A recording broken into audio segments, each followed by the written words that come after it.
আসসালামু আলাইকুম ভাইজান। ওয়ালাইকুম আসসালাম। এটা কি গাছ ভাই? জি ভাই, এটা হচ্ছে কর্মচা গাছ। ও, মাশাআল্লাহ, অনেক সুন্দর তো ফল হয়েছে না? জি, জি, এই ফলটা খেলে আপনার পেটের বদহজম হজম হয় এবং এই ফলটা খুবই উপকারী ফল। এতে অনেক ফাইবার আছে, যা কিন্তু ডায়াবেটিস রোগীর জন্য খুব ভালো।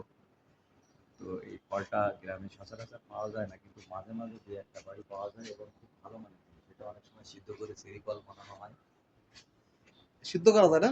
করে এই মিশায় অনেক সময় বাজারে একটা চেরি ফল হিসেবে চালায় দেয়, সেটা এই কর্মচা গাছ ও, থেকে আর কি ফল সংগ্রহ করে। করমচা একটি দেশি ফল, এর গ্রামগঞ্জে টক ফল, খুব সুস্বাদু।